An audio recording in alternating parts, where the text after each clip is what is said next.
Rowdyism ಅನ್ನೋದು 90s ಅಲ್ಲಿ ಹೆಚ್ಚಿತ್ತಲ್ಲ. Bombay blast ಆದ ನಂತರ ಬೆಂಗಳೂರಿನಲ್ಲಿ ಬೇರೆ ತರವಾದಂತಹ ಅಂಡರ್ವರ್ಲ್ಡ್ ಚಟುವಟಿಕೆಗಳು ಬೇರೆ ಅದು ಗರಿಗೆದ್ರು ಬಿಡ್ತದೆ. ಯಾವುದು ಇಬ್ರಾಹಿಂ ಮತ್ತು ಚೋಟಾ ಶಕೀಲ್ ಮತ್ತು ಈ ಕಡೆ ಚೋಟಾ ರಾಜನ್ ಗ್ಯಾಂಗು ಬೇರೆ ಬೇರೆ ಆಗ್ಬಿಡ್ತಾರೆ. ಆ ಒಂದು ಪೀರಿಯಡಲ್ಲಿ ಎನ್ಕೌಂಟರ್ ಆದದನ್ನ ನಾವು ಒಂಥರ ಅದಕ್ಕೆ ನಾವು ಅದಕ್ಕೊಂದು ಭಾಳ ಉಪಮೇಯನೇ ಕೊಡ್ತೀವಿ ಸರಿಯಾಗಿ. ಮಸ್ಕಿಟೋಗೆ ಬ್ಯಾಟಿಂಗ್ ಮಾಡಲ್ವಾ ಆ ಥರ ಹೊಡೆದಿದ್ದ ಆ 92, 93, 94ರಲ್ಲಿ ಬೆಂಗಳೂರು ನಗರಕ್ಕೆ ಸಾಮಾನ್ಯವಾಗಿ 90ನೇ ಇಸ್ವಿನಲ್ಲಿ ಯಾರಾದ್ರೂ ಭಾಳ ತುಂಬ ಸಾಹುಕಾರರ ಮನೆಗಳಲ್ಲಿ ಒಂದು ಫೋನ್ ಇರ್ತಿತ್ತು, ಒಂದು ಗ್ಯಾಸ್ ಇರ್ತಿತ್ತು.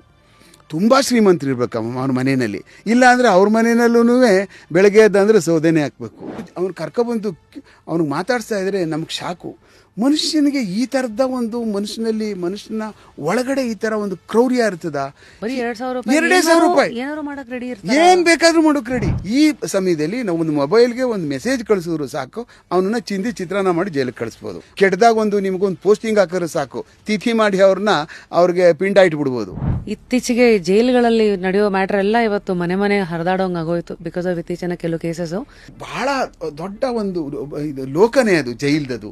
ಇಡೀ ರಾಜ್ಯದ ಎಲ್ಲ ಕೆಟ್ಟ ಕೊಳತ ಮನಸ್ಸುಗಳು, ಆಮೇಲೆ ಎಲ್ಲ ಫ್ರಸ್ಟ್ರೇಟೆಡ್ ಅವ್ರನ್ನ ತಗೊಂಡೋಗ ಒಂದು ಕಡೆ ಜೈಲು ಒಳಗಡೆ ತುಂಬ್ಕೋಬೇಕು ಅಂದಾಗ ಆ ಗೋಡೆ ಒಳಗಡೆಗೆ ಅದನ್ನ ಮ್ಯಾನೇಜ್ ಮಾಡುವಂತ ಅದು ಬಹಳ ಕಷ್ಟ ಇದೆ. ಕೆಂಪೇಗೌಡರು ಕಟ್ಟಿದ ಬೆಂಗಳೂರಿಂದ ಹಿಡಿದು ಅವಾಗಿಂದ 2000ವರೆಗೂ ಒಂದು ಬೆಂಗಳೂರು ಆದ್ರೆ 2000 2020ಕ್ಕೆ ಒಂದು ಬೆಂಗಳೂರು. ಫುಲ್ ವಿಡಿಯೋನ ನೋಡಿ ಆನ್ ರ್ಯಾಪಿಡ್ ರಾಶ್ಮೀಸ್ ಯೂಟ್ಯೂಬ್ ಚಾನಲ್.